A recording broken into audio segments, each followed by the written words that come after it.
death benefit ni Pag-ibig at funeral benefit ni GSIS. Yes, friends, ito yung makuha in the event na mamatay po si government employee. So magkano po ang makuha niya sa Pag-ibig at GSIS? Alamin. So based sa research natin, friends, benefit grant is 6,000 po yan. And total savings and dividends ni Pag-ibig member or ni government employee na namatay ay makuha po niya lahat including dividends. Actually, ang makakuha niyan is of course yung asawa at mga anak. Kasi po patay na po si government employee. So family member po ang makakuha, immediate family member at mga anak.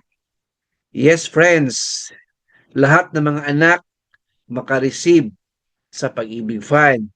Ang computation po niyan, if I'm not mistaken, automatic 50% sa 6,000 sa asawa yan. And sa total savings and dividends, kung magkano yung amount, 50% din. So yung naiwan na 50%, yan ang hatian ng mga anak ng namatay na government employee o Pag-ibig member.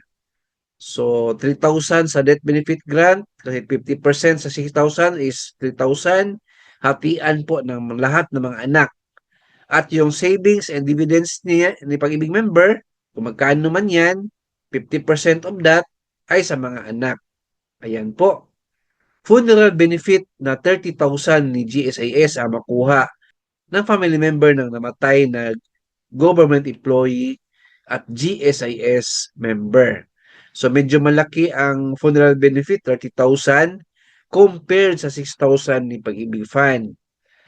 And of course, pag makompleto na po yung requirements, makomply na po ng immediate family member ng namatay na GSIS member, ay mag-start na po ang survivorship pension ni legal wife and dependence pension ng mga minor children. So, ang survivorship pension po ay 50% sa monthly pension ni GSIS member. For example, 40,000 yung monthly pension ni GSIS member.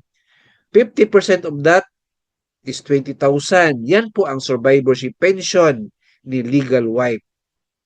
On the other hand, 10% sa monthly basic pension ni government employee or GSIS member na namatay, yan po ang sa dependence pension, 10%. So magkano ang 10% ng 40,000 for example? 4,000, right?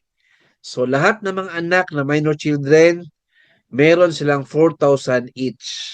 Ayan po, if I'm not mistaken.